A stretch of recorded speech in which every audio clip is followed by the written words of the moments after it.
Vamos falar agora, e vai ser para mim grande alegria, para quem não conhece, você conhecerá hoje o De Olho nos Ruralistas. Deixa eu trazer aqui o Bruno Bassi. Bruno, bem-vindo. Obrigado, Mauro. Prazer estar aqui. Bom dia aí a todos que nos assistem. Obrigado por ter aceito o convite. O Bruno Bassi é pesquisador do De Olho nos Ruralistas. Você pode frequentar o site do Observatório De Olho nos Ruralistas. Deixa eu colocar o link aqui no chat. É fácil, deolhonosruralistas.com.br, moleza, não tem segredo. Este aqui é o site do Observatório. Nós vamos falar especificamente sobre um assunto hoje, né, Bruno, que é o Farras, mas deixa eu mostrar o site. Opa, deixa eu tirar esse aqui. Já tirei. Tá o Jones aqui no nosso estúdio, aqui no estúdio multi-intergaláctico. Tá aqui. Este aqui é o site De Olho nos Ruralistas. O Bruno, queria começar, primeiro, que você nos apresentasse, para quem não conhece, o que é o De Olho nos Ruralistas. O que é o De Olho nos Ruralistas? Conta para nós. E o que você faz lá também? Então, perfeito, Mauro. Bom, eu sou coordenador de pesquisa do Observatório. Bom, o De Olho nos Ruralistas é um observatório jornalístico, né, de jornalismo investigativo e de pesquisa, que trata sobre a relação do Brasil com o agronegócio. Da dominância da bancada ruralista no Congresso, a violação de direitos humanos no campo, as violências desse setor econômico contra povos indígenas, quilombolas, camponeses, sem terra, pescadores, ribeirinhos, enfim. E, claro, também a parte econômica, né? O quanto esse setor está atrelado aos oligopólios, aos monopólios do Brasil, e como esse setor sequestra a economia brasileira já há muitos anos, né? Há pelo menos 2 décadas, sem falar da história anterior, né? Que vem desde os tempos de colônia e império. Então, nós estamos dedicados a observar essa questão e as relações que nem sempre estão dadas, né? Entre o agronegócio e o setor bancário, por exemplo, e como a gente traz agora no relatório Farras, entre o agronegócio e esse setor do entretenimento, né? Dos shows que estão lucrando nesse cenário de prefeituras e governos estaduais. E a gente pode até entrar um pouco mais nisso, essa relação muito íntima que o agronegócio tem com esse setor também. Bem legal. O Lorival está dizendo que o link está incompleto. Espera aí, então. Do De Olho, deixa eu colocar de novo. Mas eu acho que é isso mesmo. De Olho nos Ruralistas. Eu devo ter, então, pego de maneira incompleta, será? Olha, mas devo ter colocado, mas é deolhonosruralistas.com.br. Estou colocando de novo aqui, tá? De Olho nos Ruralistas. Está aqui. 2 vezes, então. De Olho nos Ruralistas, uma palavra só, .com.br. Bruno, nós vamos falar hoje, eu te convidei, vamos falar sobre a iniciativa, né, em geral, mas em particular sobre esse dossiê que vocês acabaram de soltar, muito interessante. E olha que curioso, né? Um dossiê sobre exatamente esses shows pagos com dinheiro público que movimentam bilhões no Brasil, nesse universo do agro. E tem tudo a ver essa nossa conversa hoje com o editorial de hoje, né, o vídeo que o Jones fez ontem, que é essa coisa da perda da identidade nacional atropelada né, com a decadência do futebol, por um lado, e com o ataque ao samba, ao forró e outras manifestações históricas da identidade nacional, né, pelo sertanejo universal, sertanejo universitário, e por todas essas iniciativas aí de sertanejo vinculadas ao agronegócio e que transportam uma ideologia, né? Um projeto para o país, né? ou um desprojeto para o país. Então, vocês soltaram este relatório, este dossiê, Farras, como os shows com dinheiro público conectam artistas, betes, política e agronegócio. E soltaram, vai lá no site do De Olho, soltaram inclusive um vídeo resumindo o que é este dossiê, que é um dossiê bem grande. Tá? Tenho até aqui imagens, você depois vai pedindo, eu vou colocando na tela aqui as imagens que você achar relevantes. Deixa eu botar um trechinho desse vídeo, vale a pena assistir, tá? No site e no YouTube do De Olho nos Coralistas. Que artista fez mais shows em seu município e por qual valor? De Olho nos Ruralistas lança no dia 1º de julho a maior investigação jornalística sobre os shows bancados por prefeituras e governos estaduais. E você ainda pode colaborar de várias formas. A série tem o seguinte nome: Farra. Esse será o título do dossiê que inaugura a cobertura inédita. O que está por trás dessa gastança? Quem se beneficia? Tem político envolvido? Quem? Neste vídeo adiantaremos alguns dados sobre os municípios. Confira no mapa em ordem alfabética: Aracaju, Araripina, Brasília, Caruaru, Goiânia, Itabaiana, Maceió, Maracanaú, Mossoró, Petrolina, Recife, Salvador, Santa Rita, São Luís, São Paulo. Quais dessas cidades gastaram mais em valor absoluto e com quais bandas? É o que vamos contar também em uma série de vídeos e reportagens especiais. Tem artista sendo beneficiado por determinada gestão? Vamos aqui dar um exemplo. O cantor Belo, amigo do ex-governador Cláudio Castro, recebeu 7 milhões de reais do governo fluminense desde 2024, fora os municípios administrados por prefeituras aliadas. O cantor e ator Belo é amigo de Castro e do senador Romário. Filiado ao PL, chegou a fazer show durante a posse de Cláudio Castro.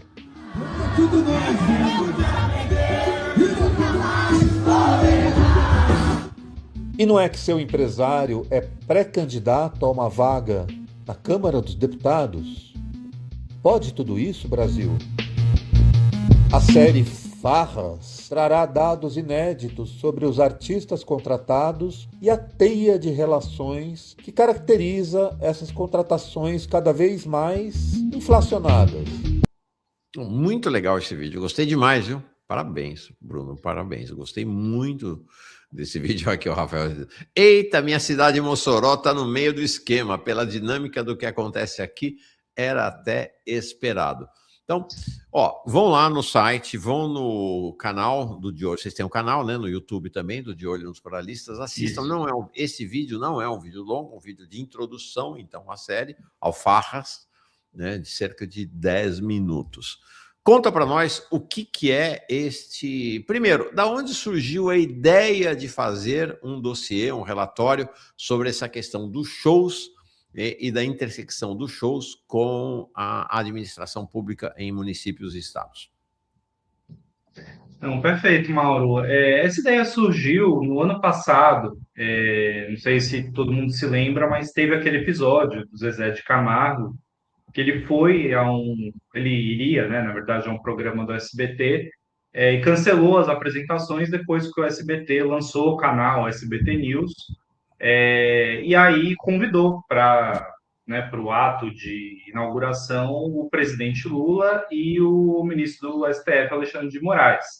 E o Zezé fez um vídeo dizendo que repudiava, né, esse convite, que representava aquilo que ele não concordava e cancelou as apresentações no SBT. E logo em seguida, o canal UOL soltou uma reportagem falando que que o Zezé de Camargo tinha 20 milhões de reais em contratos com prefeituras. A gente ficou curioso a partir disso, a gente resolveu produzir uma reportagem que inicialmente era sobre as cadeias, né, agropecuárias que o Zezé está envolvido, inclusive isso está no relatório, né, a gente cita ele atuando como um embaixador ou um sócio oculto de várias empresas agropecuárias, né, em diferentes setores. Porém, o que a gente constatou que a pesquisa que foi lançada no UOL, e que outros veículos também deram sobre outros artistas ao longo dos anos, elas levam em conta apenas o PNCP, que é o Portal Nacional de Contratações Públicas. Porém, apenas do número geral que a gente visitou, né, depois eu falo sobre esses números, apenas 60% está no PNCP. Ou seja, esse portal que deveria concentrar todos os dados de contratações de quaisquer setores, né, da administração pública, federal, estadual, municipal, não tem a totalidade dos dados. E isso para uma falha de transparência dos municípios, dos governos estaduais, que não sobem esses dados no PNCP. Ou seja, tinha um universo, pelo menos 40% desses dados que estavam sendo ignorados. Então, a gente começou fazendo pelo Zezé de Camargo, a gente constatou que o UOL tinha conseguido no PNCP, que eram 20 milhões, a gente achou muito mais shows. Então, a gente encontrou 73 milhões de reais, na verdade, do Zezé de Camargo, desde 1º de janeiro de 2024, foi a nossa data de início da pesquisa, e 2024 é um ano muito marcante, que é quando tem um salto muito grande de cachês, de número de shows. E a partir disso a gente resolveu expandir. A gente viu, o Zezé não é o líder desse negócio. A gente começou a ver muitas contratações de outros artistas. E aí surgiu a ideia de transformar isso, que seria inicialmente uma reportagem em vídeo no YouTube, para um relatório. Então, a gente passa esses próximos 6 meses pesquisando, inclusive a gente ficou até meio sumido do YouTube nesse tempo, né? Nossa equipe estava quase toda voltada para essa pesquisa, para esse trabalho, onde a gente analisou mais de 20 mil contratos, tanto os que estão no PNCP, que são 57% aí total, quanto os que não estão, que estão nos sites de transparência das prefeituras, estão nos dados em alguns portais específicos de ministérios públicos estaduais, por exemplo, tem o portal de festejos juninos do MP da Bahia, estão em sites de tribunais de contas, tanto dos municípios quanto dos estados. Em alguns casos estão em nenhuma dessas fontes, estão no Google, por exemplo, tem shows que sumiram, que não tem registro de contrato, mas foram realizados, né?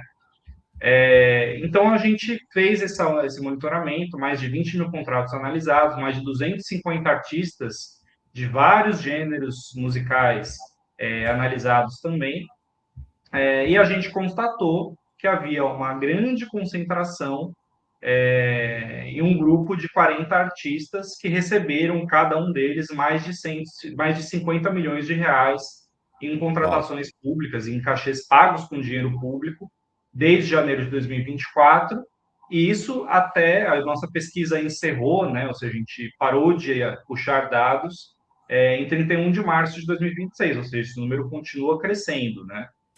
A gente já sabe que desde 31 de março, quando a gente encerrou, né, o levantamento, pelo menos mais 2 artistas entraram para essa lista dos que estão acima de 50 milhões, né? O padre Fábio de Mello, que inclusive, contrariando o senso comum, é de longe o cantor gospel mais contratado pelo poder público, né? Não são ainda que tenham alguns cantores gospel do setor evangélico com muitas contratações, mas o padre Fábio de Mello é o que está à frente, disparado, né? E o Vitor Fernandes, que é um outro cantor que também já ultrapassou 50 milhões, mas não entrou nesses 40 do relatório, né? E aí, falando dos números, né? Ao todo, a gente constatou que 100 cantores, 100 bandas obtiveram 5 bilhões de reais desde 2024, e esse grupo dos 40, né, responde por 3,08, né, ou seja, 3 bilhões de reais desde 2024, que saíram dos cofres de prefeituras e de governos estaduais, mas principalmente de prefeituras. Boa parte do valor, mais de 70%, sai das prefeituras. E esses números, e outro fato que eu acho que é bastante revelador do quanto havia essa caixa preta, né, no Brasil em relação aos shows públicos, porque sempre se falou muito do sertanejo, e de fato, o sertanejo como gênero isolado, né, considerado individualmente, o sertanejo lidera, né, pegando nesse top 100, né, que a gente, inclusive, tem um gráfico no relatório para falar um pouco desse segmento. O top 100 seria um dos artistas acima de 25 milhões, né? O sertanejo tem 2,4 bilhões aí de contratações, né? Ou seja, como um gênero específico é de longe o que mais recebe contratação. Porém, dos artistas mais contratados, né, se eu for pegar os 10 mais contratados, só tem uma dupla sertaneja, que é a Maiara e Maraíza. Então, nesse campo dos grandes valores, o que a gente descobriu é que existem 5 produtoras, todas elas baseadas no Nordeste, que adotaram como estratégia de mercado, estratégia de negócios, esse segmento dos shows públicos.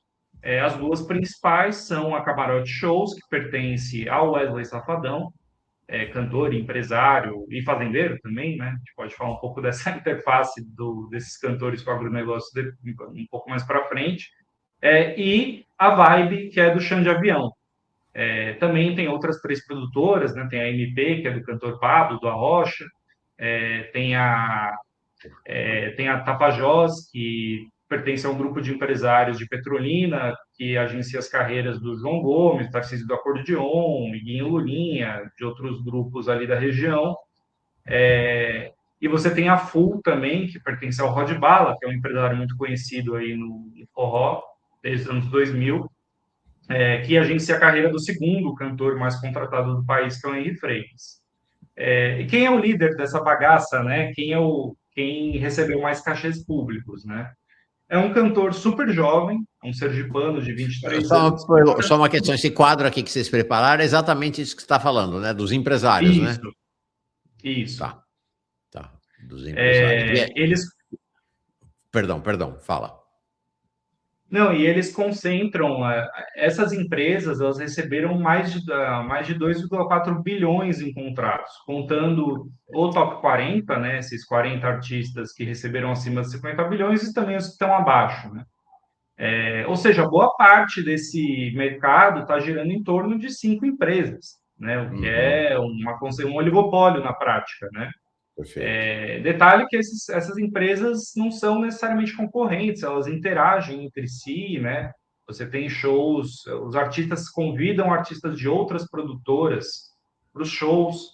Então, a Camarote, por exemplo, que é a grande líder desse segmento, tem quase 1 Camarote bilhão é essa aí ali do alto à esquerda, né? Que está o Wesley Safadão Isso, ali, né? que é a do Wesley Safadão, pertence a ele, ao irmão e à mãe dele, né? Então, assim, voltando à liderança, né, a gente tem um cantor, um sergipano de 23 anos, que agora está se tornando mais conhecido nacionalmente, mas antes estava um pouco mais restrito a Sergipe e os outros estados da região, que é o Natanzinho Lima, que é da Camarote Shows, é o pupilo do Wesley Safadão, e logo depois dele vem falei, né, o Henry Freitas, que é da Full, do Rod Bala, e o Wesley Safadão em terceiro. O Natanzinho, a gente está falando, um único artista, Natanzinho Lima, recebeu 158 milhões em contratos de shows públicos desde 2024. Esse valor, a gente fez essa conta, né? Um dos gráficos do relatório a gente mostra que esse valor que ele recebeu dá e sobra para contratar 37 grandes artistas mulheres de vários gêneros, samba, rap, MPB, enfim, de vários gêneros possíveis, e ainda sobra dinheiro. E ainda a somatória dessas 37 artistas mulheres ainda não chega a 151 milhões, não chega perto do 158. Eu tinha aqui que não dava para enxergar, né? Aí recortei aqui para a gente ver os 5 top do ranking, né? Esse que você falou, o Natanzinho Lima, que quem cuida dele, essa empresa do Wesley Safadão, né? Isso. Qual é o estilo desse cara? Qual é o sertanejo, forró, é o O, quê? o Natanzinho Lima, ele é cantor de entre uma rocha e o brega, né? A gente acabou agrupando os gêneros em segmentos, né? Para facilitar um pouco a compreensão. Então, os piseiros, que são um gênero à parte, muito associado à vaquejada, né? Esse universo Tá. da vaquejada, que é um universo ligado ao agronegócio, né? As pessoas acabam não associando, mas está muito associado. Eu vi um comentário no chat, só um detalhe que tem 2 Natanzinhos, inclusive rolou até uma briga pelo nome, né? Tem o Natan, que é aquele casado com a Rafa Kalimann, né? Ele tá na lista também, mas tá um pouco mais abaixo, tá ali, acho que salvo engano, em 18º lugar. E o líder, que é o Natanzinho Lima, que é esse super jovem aí, né? Que é empresariado do Safadão. Uhum. O outro, Natan, ele é da Vibe, né? Do chão de avião. Então tá todo mundo ali no mesmo Entendi. grupo, né? O Henry Freitas, de qual produtora é? Da Full, que pertence ao Rod Bala, que é um empresário Tá. muito conhecido do forró e do arrocha. Qual o estilo dele? Ele é de piseiro. Piseiro. Tá. O Wesley Safadão. Qual é o estilo do Wesley Safadão? Desculpa, mas eu sou muito ignorante. Eu nunca ouvi o Wesley Olha, Safadão. o Safadão, ele começou no forró, no que se chamava na época, né, nos anos 2000, do forró eletrônico, né, ou em alguns casos forró romântico, né, que forró romântico vai mais para o Calcinha Preta, né, para outras bandas que também estão nesse levantamento, inclusive. Uhum. Aos poucos ele tem migrado, assim, né? Então, tanto ele quanto o Xande de Avião, o que eles perceberam, né, ao longo dos anos, quando eles foram para a carreira solo, inclusive os dois carregam os nomes das bandas, né? O Safadão vem do Garota Safada e o Xande de Avião do Aviões do Forró. Quando eles foram para a carreira solo, eles perceberam um caminho, né, de negócio que vinha dessa mistura de gêneros, né, com o sertanejo puxando, que era um sertanejo chamado universitário na época, né, que hoje praticamente é só o universitário, né, então não deixou de usar esse nome, por exemplo, que começou a puxar muito do estilo do forró eletrônico, que estava fazendo muito sucesso na época, e puxou inclusive músicos, né? Muitos sanfonistas, muitos guitarristas, violonistas que eram das bandas de forró foram tocar nas bandas sertanejas, das duplas, enfim, né? Então acabou rolando uma mescla desses ritmos, né? E aí eles veem esse potencial, tanto que tanto o Wesley Safadão quanto o Xande, através das suas empresas, eles também agenciam não só cantores de arrocha, piseiro, forró, mas também cantores sertanejos, né? A camarote do Safadão tem o Murilo Huff, né? Que é mais conhecido por ser o ex-companheiro da Marília Mendonça, né? Que faleceu no acidente de avião. O Xande também da Vibe tem artista sertanejo no portfólio ali da Vibe. Então, com o tempo, acabou acontecendo essa mescla de gêneros, onde Uhum. alguns cantores e empresários, no caso, perceberam essa oportunidade. Então, por exemplo, é muito comum, tanto o Safadão quanto o Xande de Avião fazerem participações com artistas de sertanejo. E eles estão já se apresentando, e inclusive os pupilos deles também já estão se apresentando nesse circuito de festas do peão, rodeios, exposições agropecuárias. Eles já estão muito ativos nesse circuito que antes era só sertanejo, que agora inclui também esses caras. E da mesma forma, o sertanejo está cada vez mais entrando no mercado do Nordeste, que antes não entrava. Ainda assim, a gente mapeou, né, esses dados, tem uma divisão muito clara, né? O Uhum. Norte e Nordeste, mais concentração desse grupo de gêneros, né? Então, o forró romântico ou eletrônico, né? Depende de como a pessoa chama, o piseiro, o brega e o arrocha, e um pouco em segundo plano, mas um pouco mais concentrado na Bahia. A gente tem 2 artistas baianos, né, que são de gêneros diferentes, né, são as únicas exceções aí do levantamento, que é o Bel Marques, né, esse Chiclete com Banana do Axé, e o Léo Santana, que é o 8º nesse ranking, que é do pagodão baiano, né, um gênero da Bahia. E no centro-sul, né, centro-oeste, sudeste e sul, o sertanejo dominando, né? Tá, Porém, até por conta dessa dominância das produtoras, o Nordeste é o grande mercado para todos, né? Tanto incluindo os sertanejos. O Nordeste concentra 72% do valor gasto aí com esses 40 artistas. Então, de fato, a gente está falando de uma caceta. concentração geográfica muito grande. Uhum. Impressionante, impressionante mesmo. Agora, bom, vamos continuar com a lista dos 5 mais aqui. Tarcísio do Acordeon é da empresa Tapajós, é isso? Isso, da Tapajós. Tá. Ele é qual o estilo dele? Piseiro. Piseiro. Inclusive, ele compete. Esses dois, eles estão muito. O quarto e o quinto, né? O Tarcísio do Acordeon e o Iguinho Lulinha, estão muito próximos, são da mesma produtora, são da região de Petrolina. Inclusive, ambos competem, tanto o Tarcísio, no caso do Iguinho Lulinha, só o Iguinho, né? Eles são uma dupla, mas competem em vaquejada. Inclusive, no relatório temos fotos deles, né? Competindo, puxando o rabo dos bois, né? Ah, eles são, além de artistas, eles são também, participam desses campeonatos aí, dessas vaquejadas, é isso? Participam, que inclusive é um dos pontos que a gente levanta, traz no relatório, né? No Parras, que é o fato das vaquejadas estarem muito associados a esse universo do agronegócio, né? Nos interiores, né? Eu, por exemplo, moro em Recife, né? A gente aqui não tem a cultura da vaquejada, mas quando vai para Caruaru, Petrolina, no interior de Pernambuco, tem essa presença muito forte, né? Inclusive da estética, né? A cultura de vaqueiro, que era uma cultura tradicional, né? Que tinha a cantoria dos aboios, né? Tem toda uma cultura própria. Hoje virou um mercado à parte, né? Que é desse fenômeno musical do piseiro, que estourou muito há já quase 10 anos, né? Com o próprio Tarcísio do Acordeon, com Barões da Pisadinha, com João Gomes, né? Que agora ganhou um status de MPB, né? Mas que vem desse gênero também, Sim. que inclusive também está no levantamento, João Gomes, né? O 18º. Então,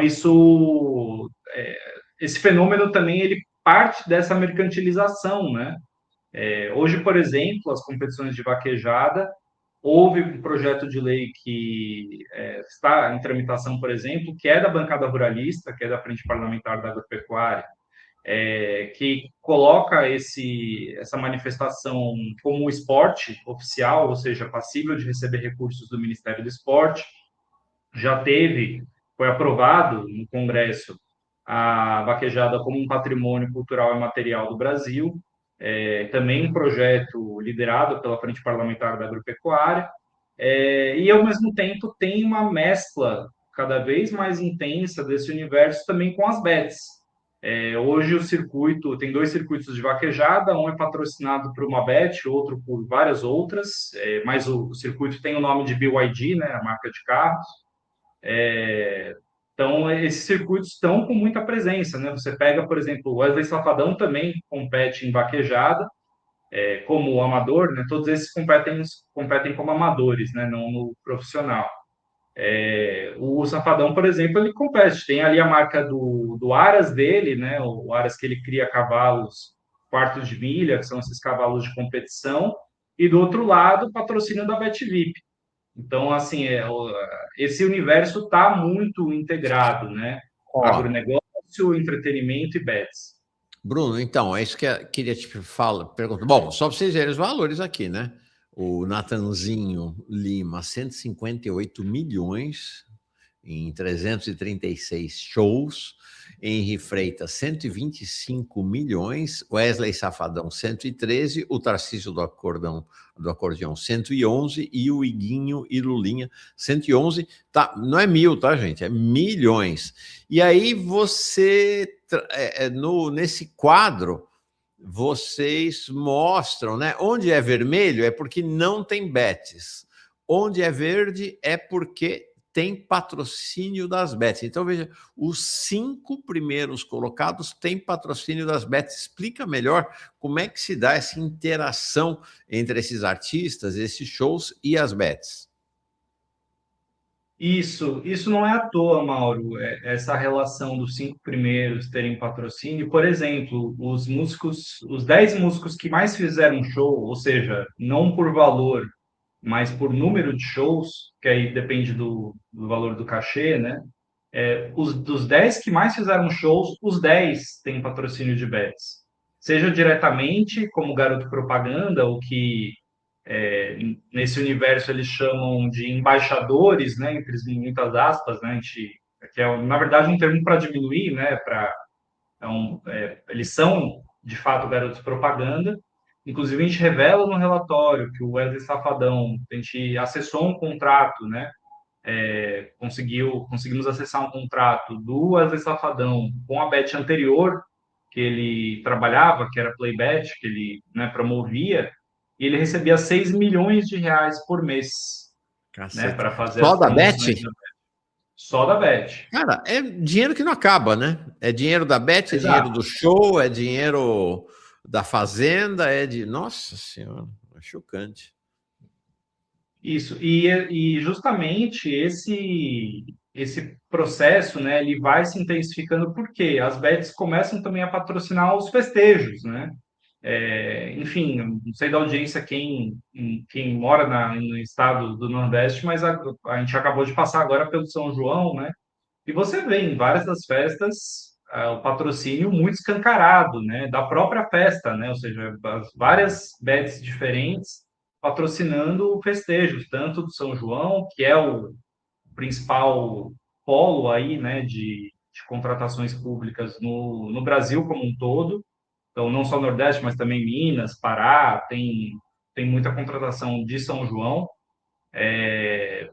Por exemplo, teve um espectador que falou que é de Mossoró, né? Em Mossoró, o festival de São João, o Mossoró Cidade do Junina, teve patrocínio da Vai de Bet. Acho que esse ano até não lembro se trocou, se foi outra, mas ano passado foi da Vai de O Bet, que é Rafael que aquela Bet. ele está falando aqui exatamente isso. No evento de Mossoró, cidade junina, evento público, nos últimos anos o patrocínio da Vai de Bet vem com força patrocinando o evento e camarotes privados. Exato, vai de bet é aquela, né, da investigação do Gustavo Lima, né? Até pode estar alguém se perguntando, né? O Gustavo Lima não está nessa lista, né? Na verdade, o Gustavo Lima ele foi o líder desse segmento até 2024.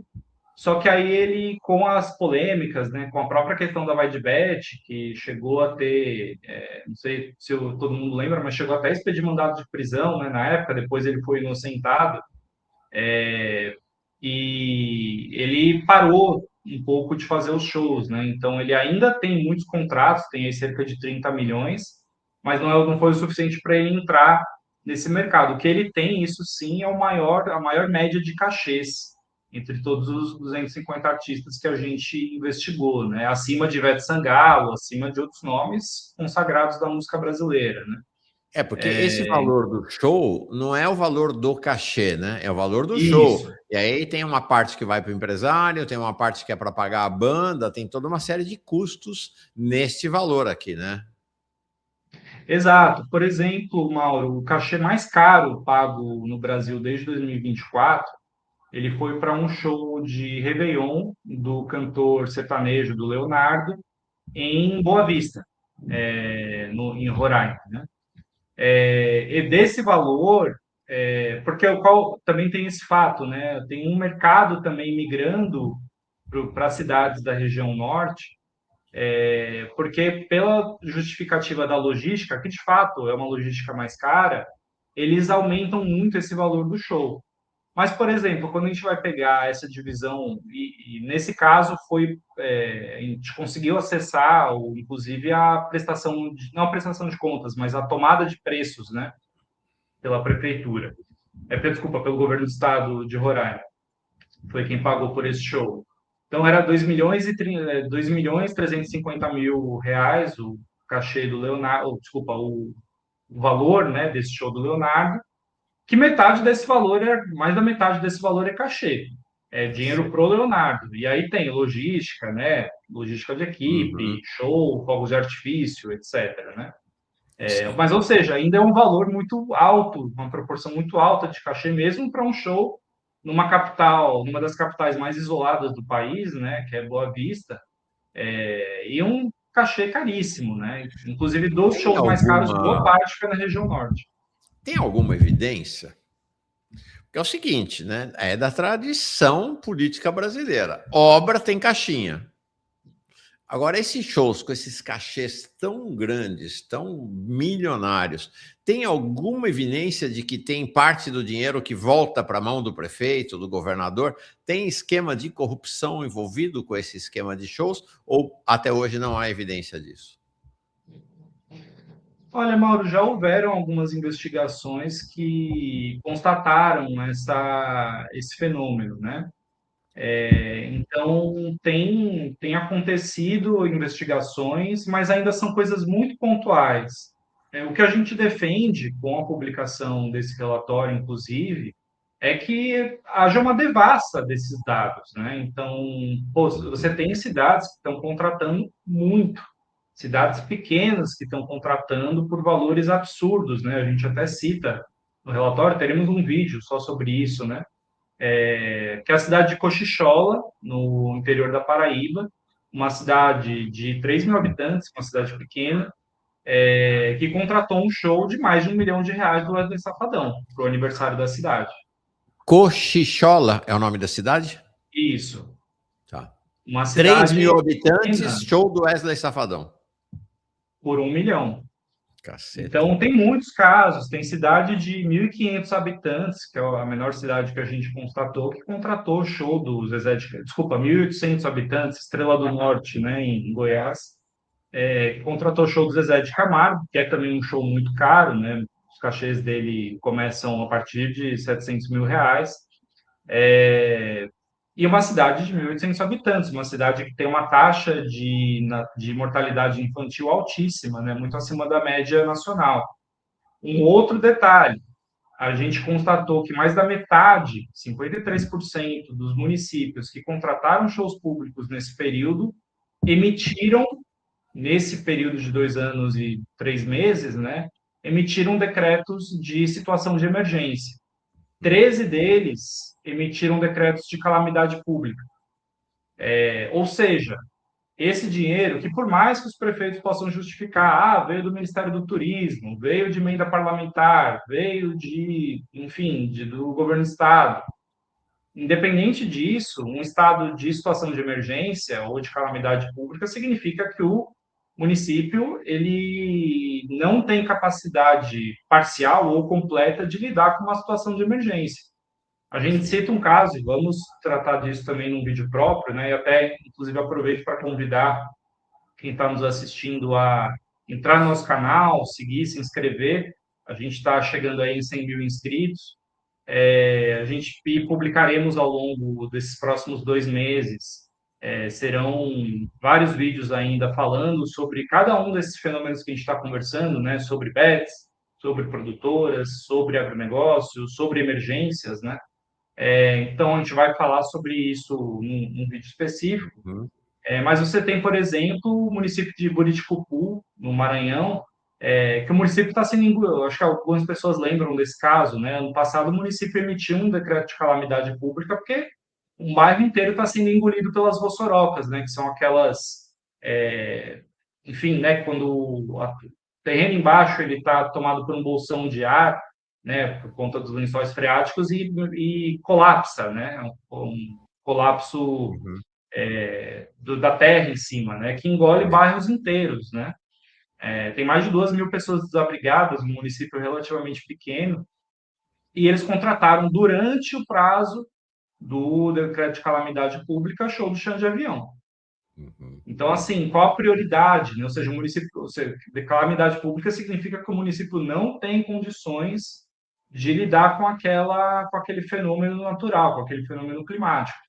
E esse município está contratando show. Então, ou seja, alguma coisa está acontecendo aí, né?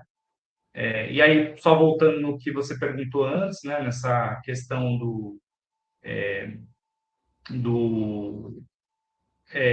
de evidências de corrupção, né? A gente tem, né? Alguns ministérios públicos têm feito um trabalho importante, tanto cancelando shows quando há evidência, seja de corrupção, seja de um valor acima do considerado habitual. Recentemente, algumas semanas atrás, a Assembleia Legislativa de Minas Gerais aprovou em primeiro turno um projeto de lei que limita os cachês pagos por prefeituras do estado a R$ 500 mil. E um detalhe importante, Mauro, todos esses contratos, eu estou falando de todos, não é da maioria, todos eles são feitos por inexigibilidade de licitação. Ou seja, não há competição para ver, não, qual cantor se identifica mais com o São João daqui da nossa região, né? Artistas locais. Pelo contrário, esses às vezes passam por licitação, tá? Esses artistas eles são dispensados de licitação porque eles são considerados, enfim, artistas reconhecidos no gênero, ou uma contratação por demanda popular, que também acontece, né? Em alguns casos a gente até vê que a prefeitura anexa, né, os dados de que, enfim, houve uma pesquisa, uma enquete para ver quem que os habitantes queriam que tocasse no município. E isso é feito por dispensa de licitação, ou seja, não está havendo, em alguns casos, não há nem tomada de preço. Eles só aceitam o cachê que o artista apresenta e paga, né? Então, de fato, é uma caixa preta, né?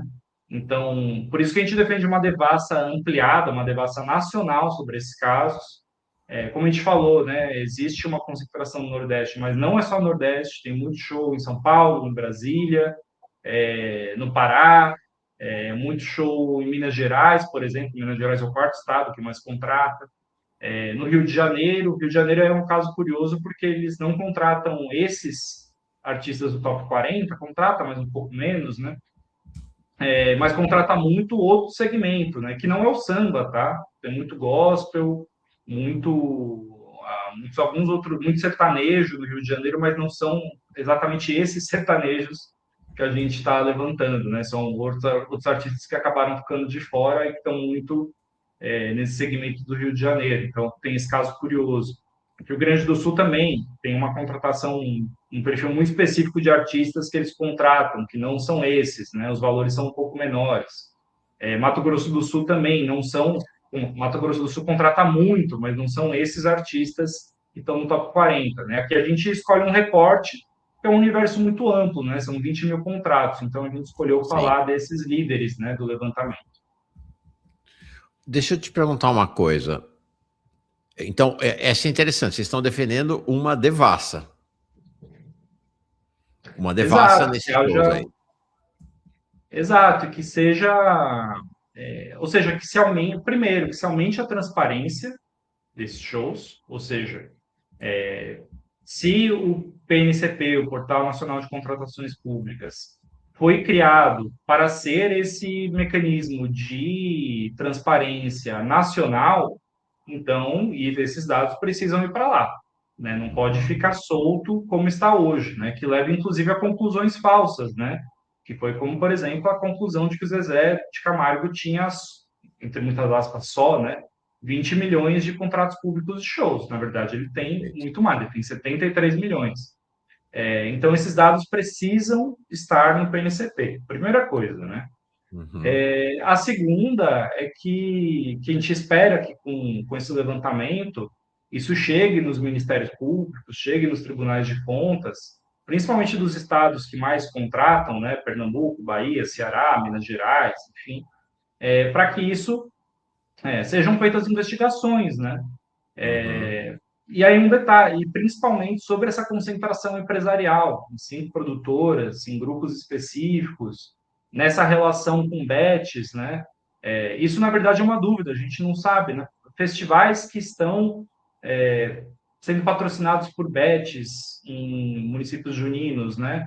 Por exemplo, né? Mas tem também o Carnaval que está sendo patrocinado por bets em Sim. quase todas as capitais brasileiras. Eles têm uma preferência de contratação por artistas que são também patrocinados por essa bet? A gente não sabe, porque não tem dados sobre isso, né? Loucura. Então, o que a gente defende é que exista uma investigação profunda sobre esse fenômeno que se tornou nos últimos anos, né? Não era tanto antes, mas se tornou nos últimos anos um dreno de recursos públicos, principalmente pela inflação dos cachês. A gente mostra isso no relatório, os cachês valorizaram mais de 13 vezes acima da inflação, e você tem artistas que duplicaram, triplicaram, quadruplicaram os cachês. Natanzinho Lima, por exemplo, ele começou ganhando 50 mil reais em 2024 e terminou com um cachê de 1 milhão para uma apresentação que ele fez no interior de São Paulo. Uhum. Você tem o cantor Pablo, que já era um cantor muito conhecido, né, no Brasil, ou seja, já vinha de uma base de cachê alto. Ele valorizou o cachê ele triplicou o valor do cachê em 2 anos, muito por conta dos shows que ele faz na região norte, que são mais caros. Então, ou seja, teve uma valorização muito acima do valor de mercado, da inflação, né, que ocorreu no período. Então, o que a gente defende é que existam mais investigações, claro, Uhum. reconhecer as investigações que existiram até aqui, né, dos Ministérios Públicos, TCMs, enfim, mas que existam investigações mais profundas, enxergando isso como um fenômeno nacional, e não apenas algo específico daquele município, do outro, enfim. Olha, deixa eu ler alguns comentários. Eu estou conversando com o Bruno Bassi para falar sobre esta série. É um dossiê transformado em série de artigos e vídeos no portal De Olho nos Ruralistas, Farras. Como shows com dinheiro público conectam artistas, bets, política e agronegócios. Bom, deixa eu colocar algumas questões que a nossa turma está trazendo aqui nos comentários.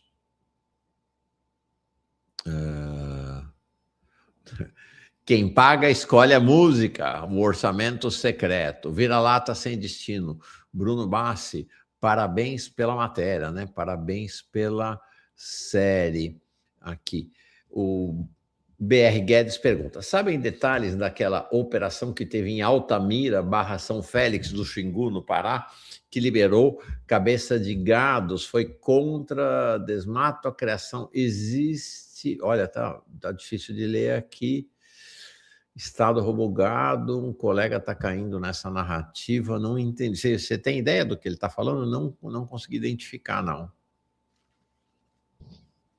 Foi uma operação, na verdade, está acontecendo um tensionamento muito grande ali na região, pode até falar um outro dia sobre isso, né? Tá bom. Mas por conta da expulsão de pecuaristas ilegais da terra indígena Pitereua, Perfeito. ali na região de São Félix. Então, rolou essa operação e aí, claro, a narrativa do agronegócio, dos pecuaristas da região é que o Estado está roubando gado porque está apreendendo esse gado ilegal Uhum. que está sendo criado dentro da terra indígena. A Cecília Manso depois se desculpa, porque ela te chamou aqui de Rafael, ela fala, não, desculpa, é Bruno. Tá. E a questão da crueldade com animais nos rodeios e vaquejadas, ouço coisas terríveis, não sei se é verdade. Obrigado. Fala. Olha, Cecília, isso é uma discussão muito longa, né? Inclusive, estava por trás desse projeto de lei, né, que foi aprovado no Congresso sobre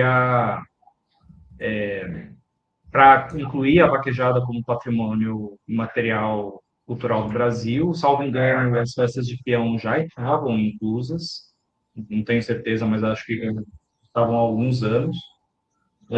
E agora para esse projeto para considerar a vaquejada um esporte e, portanto, passível de receber recursos do Ministério dos Esportes. Essa é uma discussão muito longa. Grupos de defesa animal têm protestado contra os eventos, atuaram para que esse projeto de lei não fosse aprovado.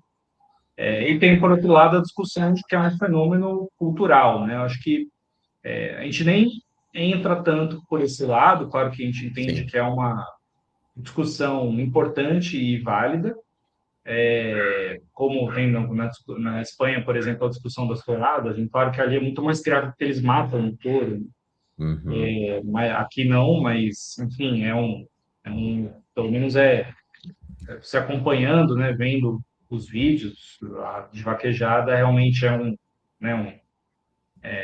desgaste para o animal. Porém, acho que o que a gente traz como discussão no relatório é essa interpolação desse universo, né? Quanto as Uhum. vaquejadas cresceram culturalmente, antes era um fenômeno muito restrito, com essa ascensão cultural do piseiro, principalmente, né, da pisadinha, enfim, que são gêneros ligados à vaquejada, passou a ser muito mais conhecido e muito mais celebrado, né? Até porque esses cantores, quase todos eles, têm músicas falando de vaquejada, né, celebrando esse universo, assim como tem, né, os sertanejos que festejam as festas de peão, né, os rodeios, enfim. Isso já desde os anos 90, né? Tinha música lá do Leandro Leonardo, Festa de Rodeio, por exemplo. Então, isso é um fenômeno muito mais recente, né? Nesse sentido, mas o que a gente coloca é essa discussão, né? Do quanto esse fenômeno, que independente do que eu individualmente acho, né? Particularmente eu não acho legal, né? Mas enfim, não é questão da minha opinião, mas o que a gente traz é essa mercantilização Perfeito. desse evento e como isso está sendo tomado por bets, pelo agronegócio e pelas produtoras. Bruno, diz aqui o professor Pablo Freitas, estava assistindo esse vídeo do De Olho nos Ruralistas, um projeto incrível com vídeos e laudos desentranhando os ogros do agro dos grotões. Legal. O cara Cacaroto Trabalhista. Deveria fazer uma parte 2 desse documentário só em cidadezinhas do interior. Na verdade, não é um documentário, é uma série, né? Que vocês vão lançar. Vários Isso. vídeos, né? Vários vídeos. Isso. O próximo a gente vai trazer bastante esse foco geográfico, Perfeito. inclusive em cidades pequenas, né? Legal. Camila Paulino, massa demais a ideia do Bruno, né, e da equipe do De Olho. Surreais esses valores, diz a Camila Paulino aqui. Olha, tem uma questão. Bom, antes de trazer essa questão do Salesri, só uma coisa. A gente falou do vai de bet, tá? Então, o vai de bet, ele está... Não sei se todo mundo lembra do caso do Corinthians Vai de Bet. O Vai de Bet era o patrocinador do Corinthians e teve aparentemente desvio de dezenas, talvez centenas de milhões de reais do Corinthians neste esquema. Inclusive, um dos caras centrais nesse esquema era o Vitor Henrique de Oliveira Shimada, esse que foi sancionado pelo governo dos Estados Unidos por ligação com o PCC. Ele está sumido, tá foragido, né? Então, esse esquema das bets, essa proximidade das bets com o mundo do crime mais desbragado é muito grande. E é isso, né? E as bets tomando conta do país, né? É futebol, é festa, é show, é tudo, né? As bets ao lado do capital financeiro, né, bancos, fintechs e outros, são os donos do Brasil hoje. Impressionante, efetivamente. E aí, se a gente olha para o agro, né, Bruno? Não dá para pensar o agro sem o capital financeiro no Brasil. Exato. Até porque a gente tem né, pesquisas bastante aprofundadas em várias universidades brasileiras, né, sobre o quanto o agronegócio depende desse capital, né? Inclusive, vale destacar, né, a gente não entra tanto nesse tema no relatório, mas os leilões de genética começaram a ter genética tanto bovina quanto equina, né? A gente fala um pouco dos leilões equinos no relatório, né, por conta da vaquejada, mas as bets começaram a entrar patrocinando esses eventos, né? Então a gente vê que essas coisas estão cada vez mais Caceta. próximas, né?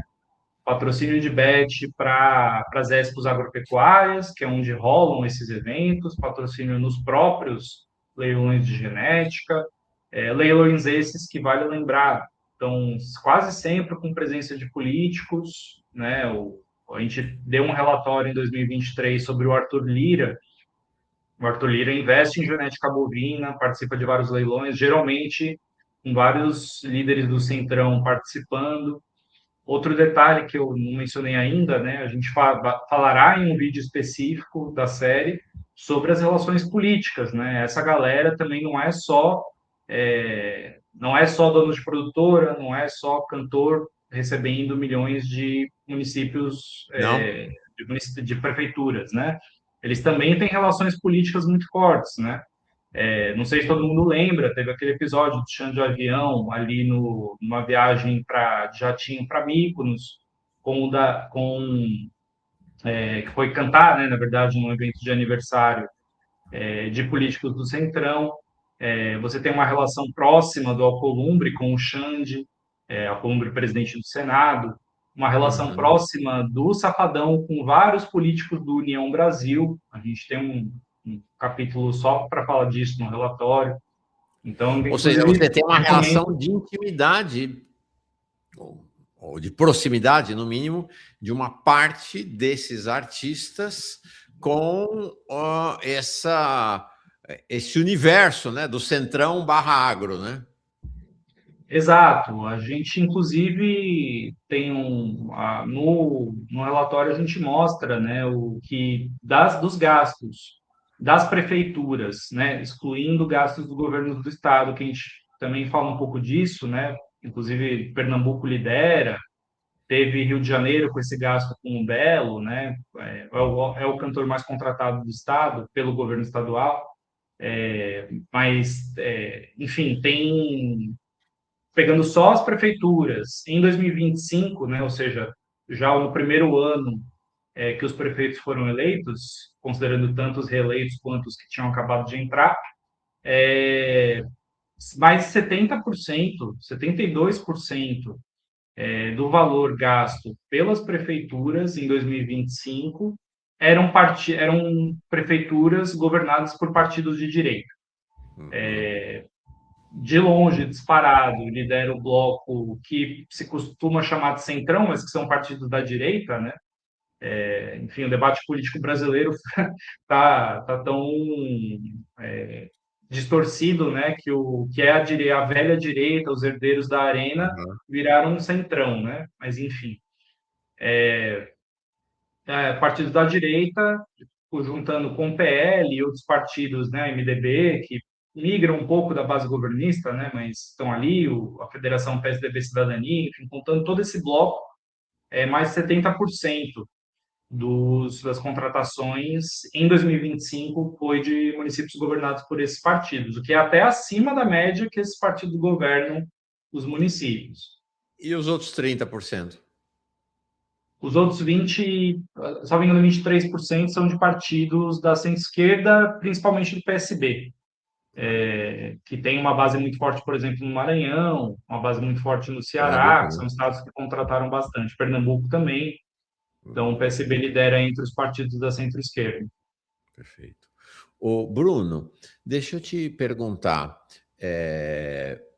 Você tinha mencionado, porque você está falando então de proximidade deste agrupamento de artistas e empresários, ou artistas barra empresários, né? Deste universo todo aqui que vocês foram, deste universo todo aqui, né?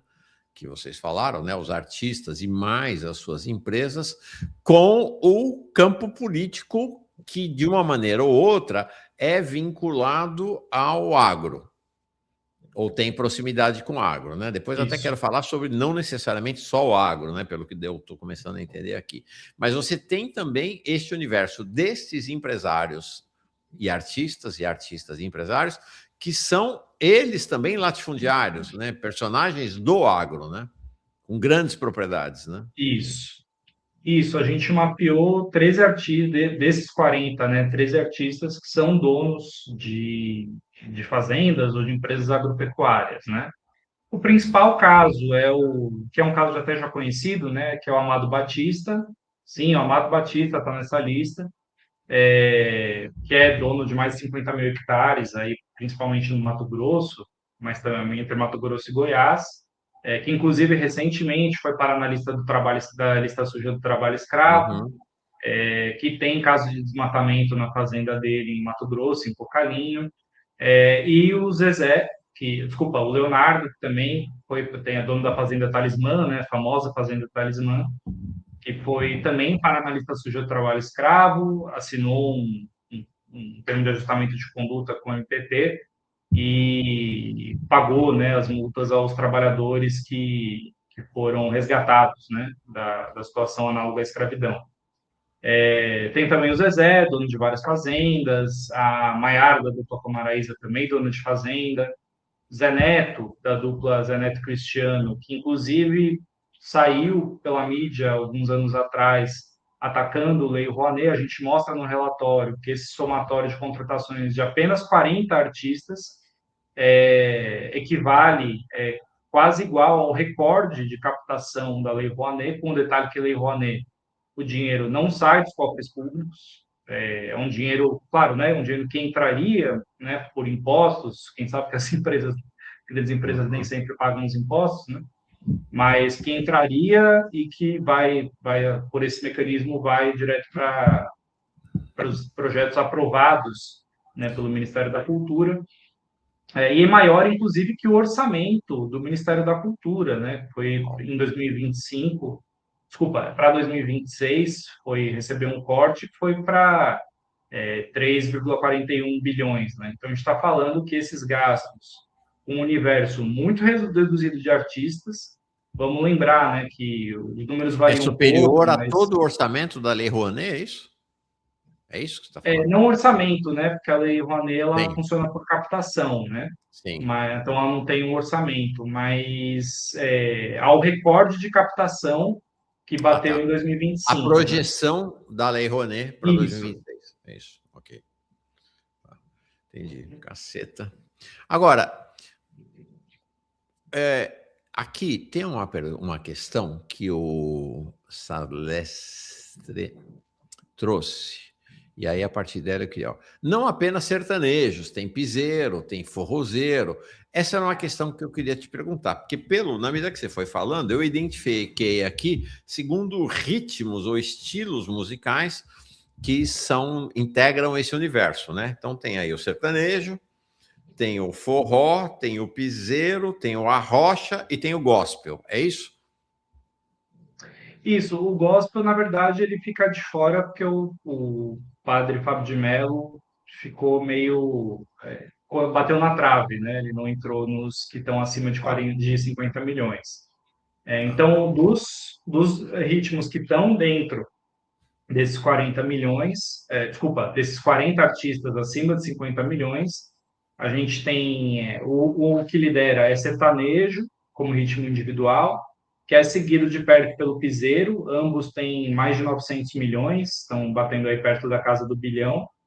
Aí depois vem a gente juntou os dois, né, para facilitar o entendimento no mapa, mas brega e arrocha, sendo que são ritmos separados, né, e ainda tem brega, tem várias subdivisões, né, tem o brega pernambucano, brega paraense, enfim. E o forró, que o pessoal chama de forró das antigas, né, o forró romântico dos anos 2000. E aí depois os ritmos baianos, que aí são só dois artistas, né, um de cada, que é o Bel Marques do axé e o Léo Santana do pagodão. Ou seja, não tem nenhum cantor de samba, nenhum artista de rap, nenhum artista de MPB. Ou seja, a gente está falando realmente de um universo que exclui, por exemplo, 3 manifestações culturais super importantes no Brasil, né? Fora se a gente não for falar em outros ritmos, né? Claro que aí recebem ainda menos recursos, né? Ritmos regionais como o frevo em Pernambuco, o cacuriá no Maranhão, carimbó no Pará, enfim, aí a gente vai falar de valores ainda menores, né? Uhum. Impressionante. Impressionante. Agora, deixa eu entender, eu sou muito ignorante nessas coisas do agro, desse universo aí do agro, então me ajuda. Esses ritmos todos que você falou, o sertanejo, o arrocha, o brega, o piseiro, o forró, o axé, o pagodão, eles são vinculados ao universo do agro ou não todos? Não, não todos. Os que estão mais ligados, né, até pela ligação com os eventos, né, de um lado o sertanejo com as exposições agropecuárias e de outro o piseiro com as vaquejadas, né? Acho que são os dois eventos, exposições agropecuárias que geralmente têm junto um rodeio, né, uma cavalgada, geralmente são eventos que estão associados. Então tem essa conexão entre esses universos, né? Ou seja, a vaquejada não é só a competição ali, né? O puxar o rabo do boi. Uhum, Tem todo um entorno que fortalece essa imagem, são eventos que recebem patrocínio de empresas agropecuárias. Para quem conhece, por exemplo, cidades grandes, né, do interior de Alagoas, Sergipe, Pernambuco, você vê que essa estética do vaqueiro, da vaquejada, está muito presente, né? tá. Tanto nas roupas, em lojas específicas, tem muita loja agropecuária nesses municípios, né? Eu passei, por exemplo, não conhecia ainda Arapiraca, passei recentemente por lá, e ali no centro o que você mais vê é loja de implemento agropecuário, loja de roupa, né? Roupa de couro. Então tem Uhum, essa questão muito presente que está associada, né? Porque afinal a vaquejada está ligada à pecuária, né? perfeito. Historicamente, né? Os vaqueiros que a diferença, né? Na verdade, nos dois casos, né? Porque tanto o vaqueiro, no caso do Nordeste, né? Quanto que era das tropas, né? De bois que seguiam Uhum, até o litoral, né, até as capitais, quanto no Centro-Oeste, no Sudeste e no Sul também tinham os peões, né, que eram também que cuidavam do gado, então eram antes pessoas que eram trabalhadores, eram muitas vezes em condições muito degradantes, né, que eram uhum, submetidos a coronéis, a latifundiários. Eu falo coronéis porque infelizmente tem esse inclusive a mídia cultural brasileira, né, associou muito essa figura do coronelismo com os estados do Nordeste, mas é um fenômeno nacional. Eu moro em Pernambuco, mas eu sou paulista, né? A cidade do meu pai é uma cidade que é do interior de São Paulo, uma cidade altamente coronelizada, né? Tem duas famílias ali que comandam a cidade já há mais de 100 anos. Então, esses coronéis, independente do estado em que eles estejam, que eram os donos da terra, né? Então, só que essas figuras dos trabalhadores, hoje, que originalmente, né, eram as figuras dos trabalhadores, lembrando que ainda existe, tá? Você vai no Pantanal, por exemplo, você ainda tem essa figura do peão, né, que ali eu acho que eles dão outro nome, né, no Mato Grosso do Sul, que tem ainda tem esse papel, esse trabalho, né, de conduzir o gado de local a local para pastagem ou para matança, né, para batedouro. Então a gente ainda tem, ou seja, essa figura que era de um trabalhador que tinha seus cantos próprios, tinha sua estética própria, ela foi tomada pelo capitalismo, né? Então o sertanejo passou por nos anos 90 ainda, né, por essa fusão com o country dos Estados Unidos, né, essa estética do cowboy, etc. Muito, né, aquela época do próprio Zé de Camargo e Luciano, do uhum, Chitãozinho e Chororó, que tem muitos contratos, mas não entram, né, nesse top 40. Enfim, passa por essa estética, depois vem o sertanejo universitário, que, como eu falei, né, mescla com elementos do forró, enfim. E, por outro lado, que é aí já algo mais recente, né, toda essa estética da vaquejada que também passa a ser Nesse caso, não é uma influência externa, como foi da cultura do cowboy para o sertanejo, mas é o próprio sertanejo que vai influenciando essa estética da vaquejada para se tornar o que é hoje, né? Sim.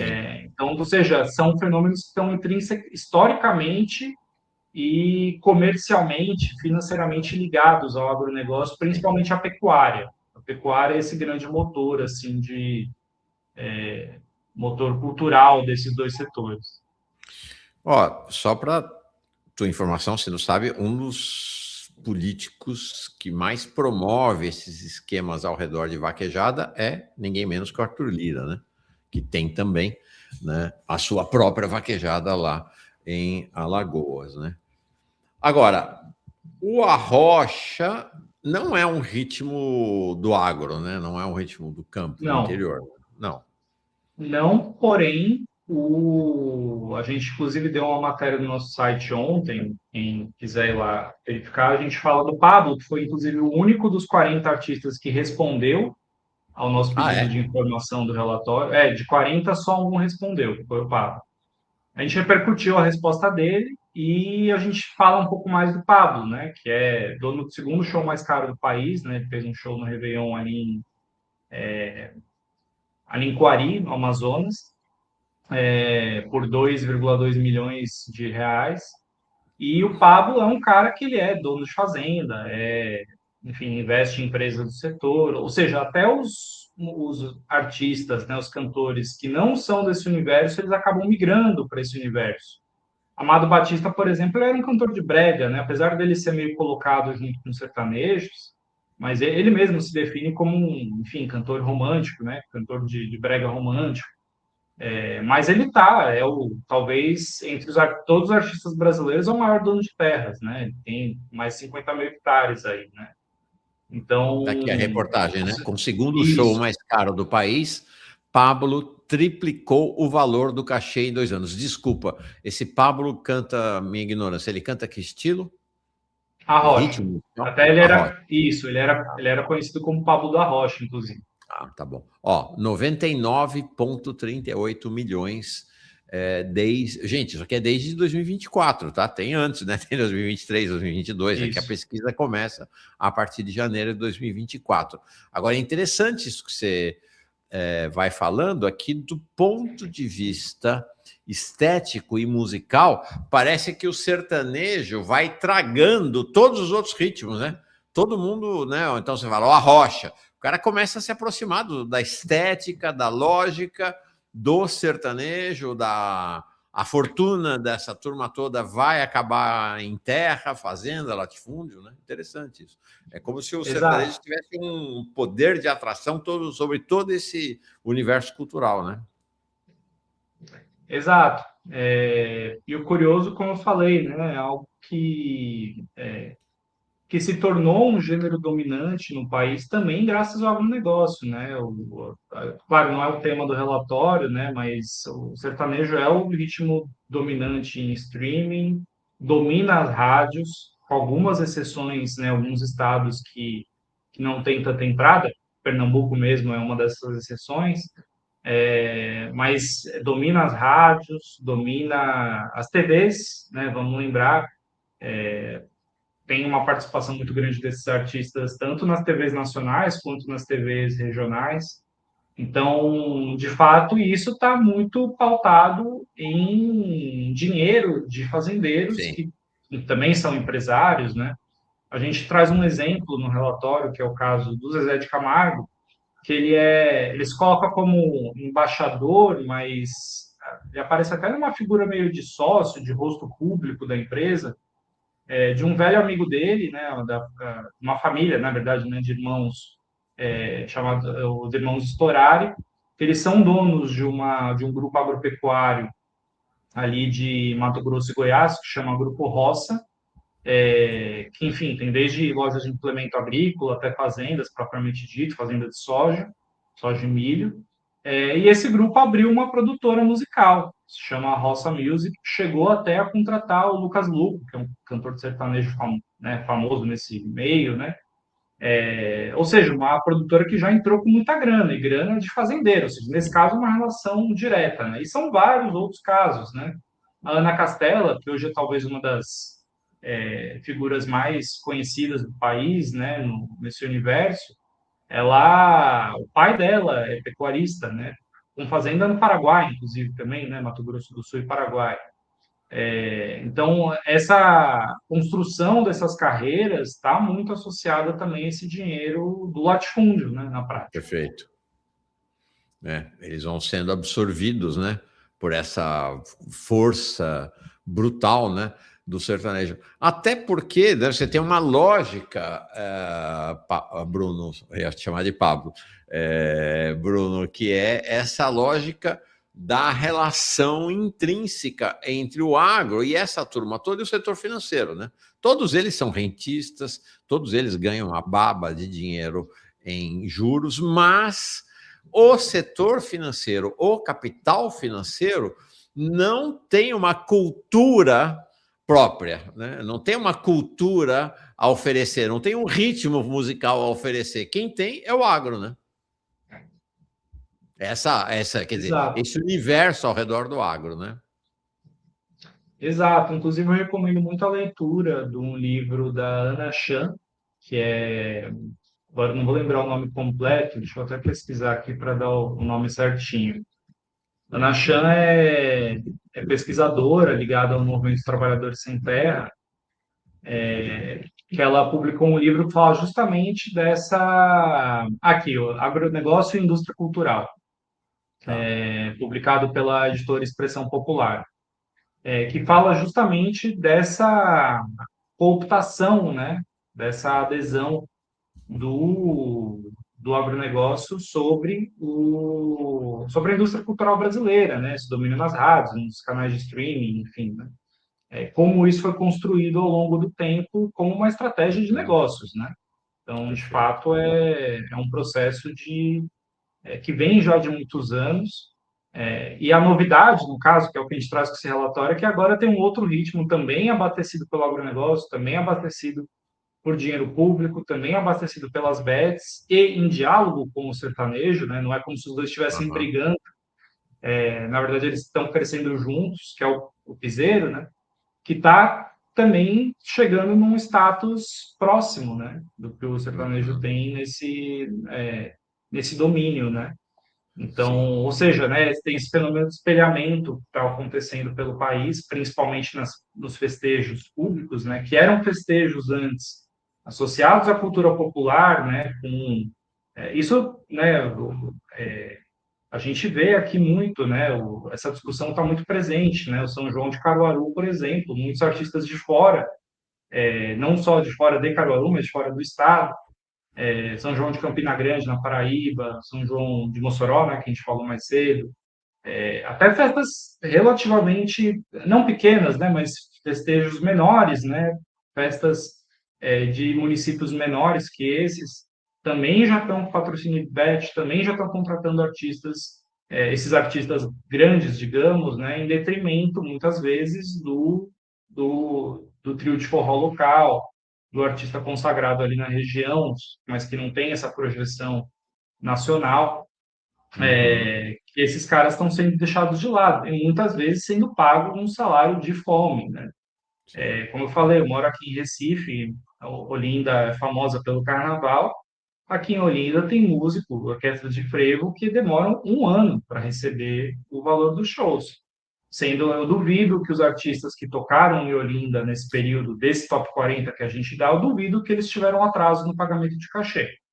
Uhum. Sim. Então, em contrapartida, as orquestras de frevo não vão receber às vezes em novembro o valor do que eles tocaram em fevereiro.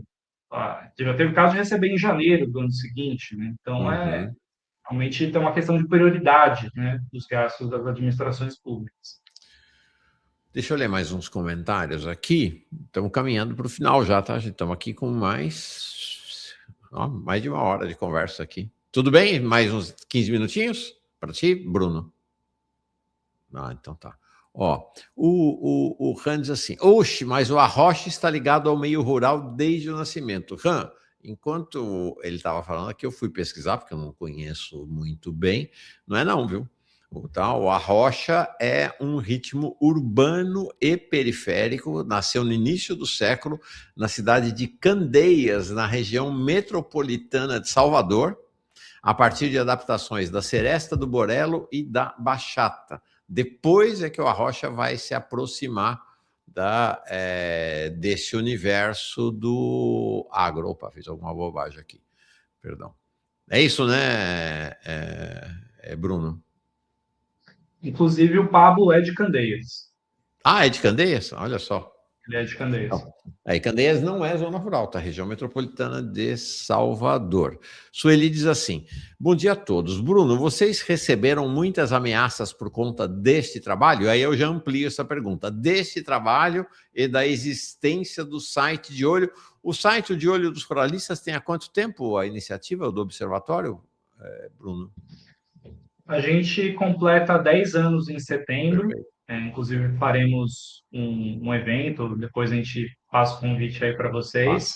A gente fazer um evento bem legal aí. Também falar um pouco de indústria cultural, mas vamos falar de um tema mais leve, né?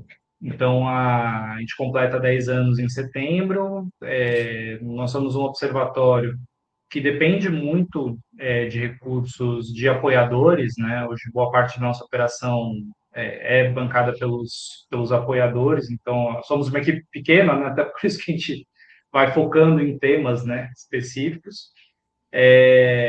Então, até convido, né, quem gosta do nosso trabalho, quem acompanha, a tanto se inscrever para receber os boletins semanais que a gente envia aí todas as sextas-feiras, que falam um pouco não só desses temas, mas também num compilado que a gente faz do que saiu na imprensa em 4 temas, né? Ambiente, agronegócio, comida e conflitos. E em relação às ameaças, a gente tem nesse caso não, né? Pelo menos ainda não, espero que continue assim. A gente sofre muito litígio, inclusive alguns casos de litigância de má-fé, né? Processos que são abertos, às vezes, ao mesmo tempo na vara civil e na vara criminal. Ultimamente, muitos processos têm vindo na vara criminal, que é sempre um estresse, né, para as pessoas da equipe, que aí é policial entregando intimação judicial na sua casa, né? Uma situação estressante. Agora, ameaça à vida, aí eu acho que até é sempre bom fazer esse apontamento, né? Porque o Brasil ele é um dos países mais inseguros para jornalistas no país. Porém, essa insegurança ela está muito concentrada em municípios pequenos. Então, por exemplo, radialistas sofrem muito com isso. Teve um caso há uns 2 anos, inclusive, de um radialista, salvo engano, em Altamira, não lembro agora se foi Altamira ou Tailândia, no Pará, que foi assassinado. Então, isso acontece muito em cidades pequenas, porque o enfrentamento é muito mais direto, né, com essas forças políticas locais. A gente já recebeu ameaças tanto um pouco mais veladas durante casos de processo, e gravando nos territórios, né? Com a equipe em campo, ali no Maranhão, a nossa equipe já foi ameaçada, no Pará também, mas ou seja, né? A gente não, já recebemos, mas quem enfrenta mesmo essa situação com muito mais intensidade é quem está nos próprios territórios, né? Nossa equipe está um pouco dispersa, né? A gente tem 3 pessoas aqui em Pernambuco, temos gente em São Paulo, Rio de Janeiro, agora não mais, mas já tivemos no Amapá e no Pará, na Bahia também, então, agora, mas geralmente em cidades um pouco maiores, né? Não tanto cidades pequenas. Então, geralmente esse risco maior tá nesses campos, né?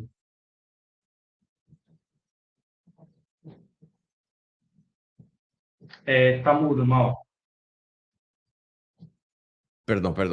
Não, eu ia falar, é o agro, né? Então, você em Recife, é mais difícil que esse tipo de coisa aconteça, né, numa urbe, né, numa cidade grande como Recife. Mesmo eu aqui em Parnaíba, no Piauí, uma cidade litorânea, né, essa presença do agro, inclusive interessante, né, porque essa até é uma coisa que eu tenho notado aqui e ali, ouço passando pela rua algum sertanejo, mas não, né? Basicamente é piseiro, arrocha, são esses ritmos que tocam aqui, né? O sertanejo ainda está entrando aqui, né? Não entrou ainda para valer numa cidade litorânea do Piauí, né? São mais esses outros ritmos. A Sueli também pergunta: parabéns pela coragem. O que lhe motiva isso a trabalhar a vocês todos, né, trabalharem nessa denúncia sistemática do agro?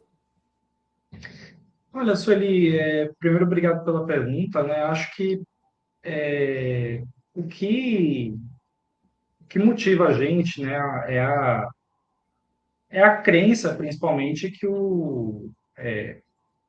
que é necessário trazer um contraponto a essa narrativa que tem sido cada vez mais hegemônica, né? Cada ano que se passa, essa narrativa está mais enquadrada nos meios de imprensa, na sociedade de modo geral, né? Campanhas na Rede Globo, né? A antiga Ogre Pop, agora a Ogre Gente, né? Que eles falam. Uhum. Inclusive, né? A gente defende muito que não se fale agro, né? Porque isso foi, inclusive, uma construção, uma lavagem de imagem, né? Porque eles estão deixando de usar a palavra negócio, né? Porque ficou manchada, né? Muito associada a crimes ambientais, a própria bancada ruralista no Congresso. A bancada ruralista não gosta que se chame de bancada ruralista, inclusive, tá? Eles têm usado bancada do agro agora, né? Uhum. Então, eles têm feito essa lavagem de imagem. Então, por isso que a gente nunca fala agro, é agronegócio, né? Agro é o termo Fala um deles, que eles negócio, querem sim. essa visão totalitária, né? Totalizante de país. Então, o que motiva a gente é trazer essa visão que muitas vezes não está posta, né? A gente tem uma equipe que ela é multidisciplinar, né? Então, temos jornalistas e pesquisadores. Então, a gente quer sempre trazer os temas com profundidade, né? A gente não consegue, né, pelo tamanho da equipe, trabalhar com hard news, por exemplo, né? Cobertura diária, né? É algo Uhum. que está além das nossas... Já fizemos no passado, mas era um custo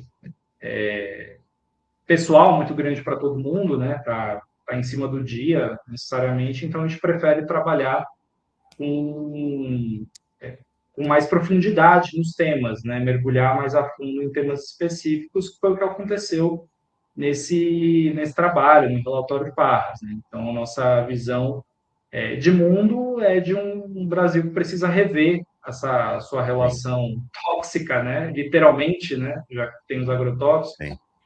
essa sua visão tóxica com o agronegócio, que se crê o pilar da economia brasileira, mas que, na verdade, é um setor que é sustentado pelo Estado, né? Que não funciona sem o subsídio do Estado brasileiro, e, no final das contas, estamos todos nós, todos os cidadãos, pagando a conta de um setor econômico que produz apenas para lucro privado e não para o bem geral da sociedade, enquanto destrói direitos indígenas, enquanto destrói direitos quilombolas, direitos camponeses.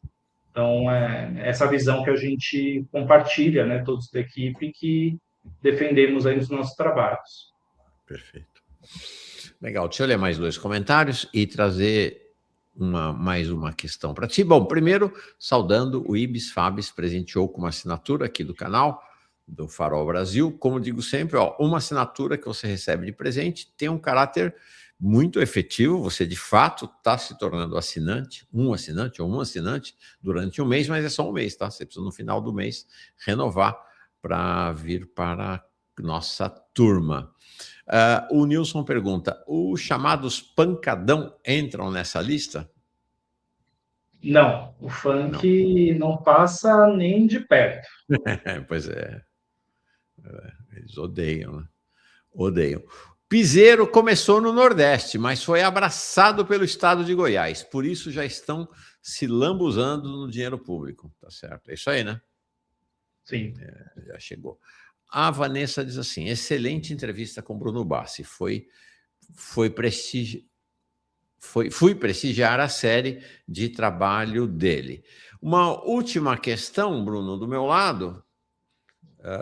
Aí tenho mais uma pergunta de finalização e, claro, aí nessa pergunta você fica à vontade para falar o que quiser. Uma última questão é a dimensão propriamente ideológico-cultural, né? Em que medida este universo musical, então desses ritmos todos, né, puxados pelo sertanejo como líder, né, como inclusive líder não só do ponto de vista do volume, mas liderança também no universo rítmico e cultural, né? Em que medida este universo musical constrói ideologia e cultura no país? Em que medida as pessoas que vão aos shows, as pessoas que escutam, as pessoas que frequentam, né? Você falou das lojas, então tem as roupas, o comportamento e o pensamento. Em que medida essas questões vão se imbricando? Perfeito, Mauro. Acho que essa é uma ótima forma da gente amarrar, né, os assuntos, porque existe essa, ou seja, né, acho que isso é um fenômeno cultural que acontece em qualquer subcultura, né?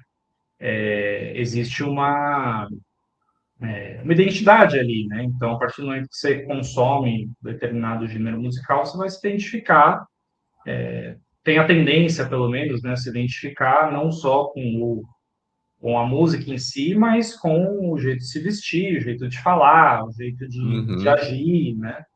Então, tem realmente enfim, essa adesão, né? Ou pelo menos a tendência de adesão, né? Meio que a lógica, até que a gente fala muito no caso das redes sociais, né? Das bolhas, né? Mas também isso vale para o sim. offline, né? Digamos. Então, de fato, assim, né? Esse domínio econômico, né? E financeiro desses gêneros, pelo menos nesse mercado dos festejos públicos, né? E eu acho que isso é bastante simbólico, porque afinal a gente está falando de eventos, dos poucos eventos no Brasil que são gratuitos, né? Ou seja, a gente também está falando, né, de forma indireta aí de acesso à cultura, né? Do direito Uhum, de acesso à cultura no Brasil. E qual cultura, né? Porque na verdade e veja, né? Por exemplo, eu sou fã de forró, assim, algumas eu escutava, né? Escuto algumas das bandas que estão nesse top 40, principalmente as bandas de forró propriamente dito, né? Só que ao mesmo tempo a gente se coloca, né? Um pouco da discussão que eu trouxe, né? E os artistas dos municípios, né? Os artistas sim. locais que estão sendo preteridos nesses eventos, né? Muitas vezes para colocar só esses artistas grandes, né, que tem muito público, né, não é questão de dizer que eles não tenham demanda, que é um esquema político, né, para, em Sim. alguns casos até né, mas não é uma teoria da conspiração nesse caso, existe demanda para escutar ele, mas também existe demanda para Sim. ouvir, por exemplo, teve essa discussão recente em Caruaru, né, porque eles a banda de Pífanos, né, que é muito famosa, né, nacionalmente famosa, e que botaram um horário péssimo para se apresentar em Caruaru.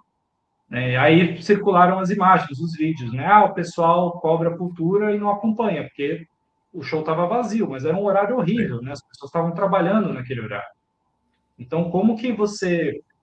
Então, tem essa questão do privilégio, né? Mesmo que você Sim. tenha a contratação de artistas locais também, ele vai botar a prefeitura ou o governo do estado, né? Quando é uma festa organizada pelo governo do estado, vai botar nos piores horários, nas Sim. piores agendas para privilegiar esses cantores de produtoras, esses cantores grandes, que têm público, né? Mais uma vez, tem público. Mas, ao mesmo tempo, o gosto musical, o gosto cultural, ele é uma construção.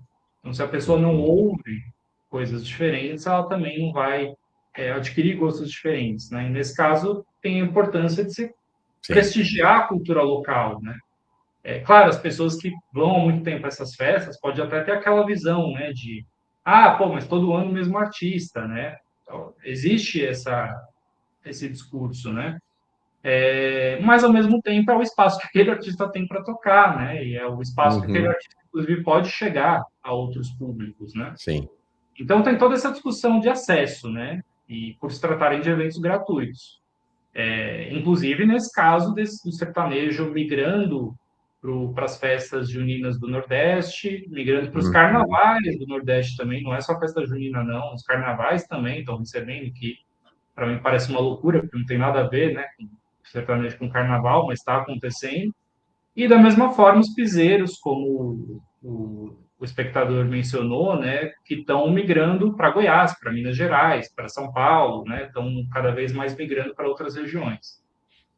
Então, né, para resumir um pouco isso, eu acho que não é à toa que essas 5 produtoras, que tem, como eu falei, né, tem artistas de todos esses gêneros, né? Tem artistas tirando o axé e o pagodão ficam mais restritos ali, né? Mas eles têm, nesse top 40 pelo menos, né? Tem artistas tanto de piseiro, sertanejo, arrocha e brega e forró. Essas produtoras veem esse mercado dos shows públicos como um potencial de negócio. Você não vende só o show, né? Você vende o chapéu que o artista usa. Podem procurar no Mercado Livre, chapéu Natanzinho Lima, porque ele usa um chapéu específico que ele usa em todos os shows. Inclusive, quando ele se apresentou em São Paulo recentemente, ele apresentou com uma orquestra sinfônica e todos os músicos estavam vestindo o chapéu que ele sempre usa. Chapéu que quase sempre tem patrocínio de Bet, tá? Vale lembrar. Chapéu do Wesley Safadão também, tem um chapéu que ele usa de palha, que também com patrocínio de Bet. Então, em outras palavras, a gente está falando que esse mercado ele não gira só em torno dos shows e da cultura e do gosto musical. Ele gira em torno do comércio, ele gira em torno de patrocínio, ele gira em torno de tudo que está em volta. Então, e por isso que as bets, e por isso que o agronegócio está de olho nesse filão. Porque nos casos das bets é muito claro, a gente trouxe esse dado no relatório, a gente vai fazer um vídeo só sobre isso.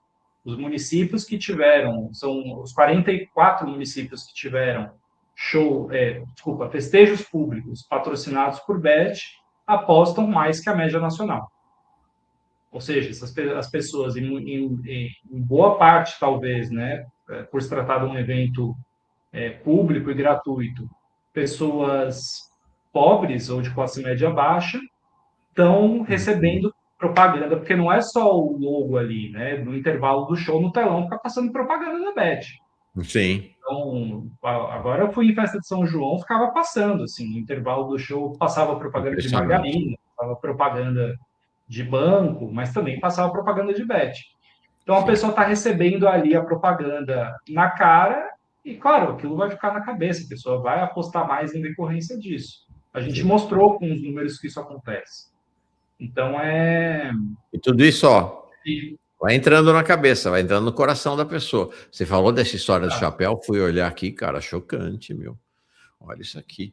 Bet VIP, o chapéu. Esse chapéu, gente, tá cheio de anúncio para vender. As pessoas compram esse chapéu para ficar usando um chapéu que faz propaganda de bet. É chocante. Exato. Chocante.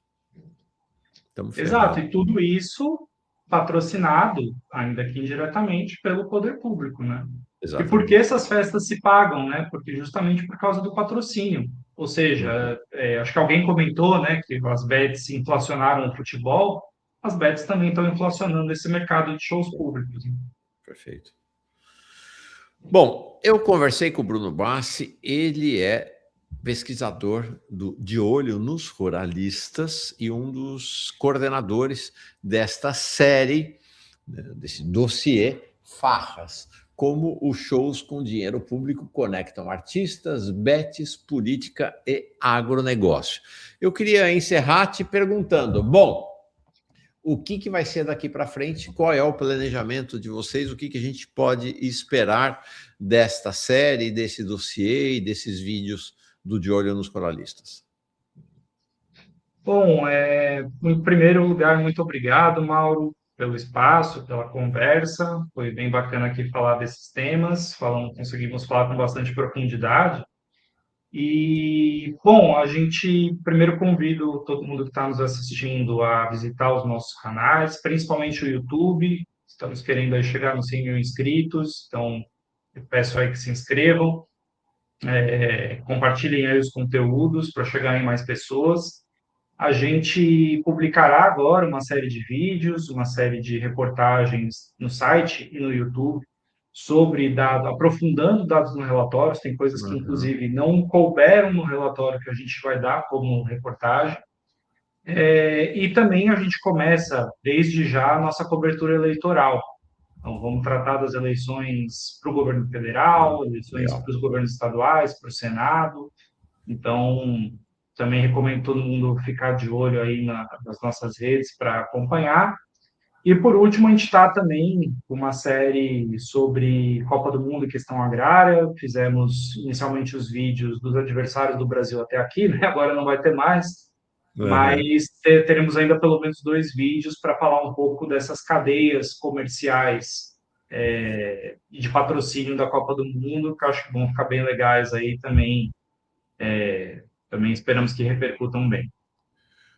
Olha, a gente já podia deixar combinado, não sei se com você ou quem vocês definirem, né, dessa equipe do De Olho, né, nos ruralistas, a gente ter uma próxima conversa sobre a questão eleitoral, né, Com sobre certeza. os ruralistas, o agronegócio, os latifundiários, como a gente chamava no passado, né, e o processo eleitoral e a campanha eleitoral. Acho que seria bem legal um pouco mais adiante a gente marcar uma próxima conversa e, claro, fico à espera de qualquer toque de vocês aí em relação à evolução também da pesquisa, da série, né, dos textos e vídeos que vocês fizerem em relação a este tema aí das farras, tá bom? Obrigado, Bruno, foi bem legal, viu? Bem importante mesmo. Obrigado, Mauro. Sucesso para vocês aí, abração. Tchau, tchau.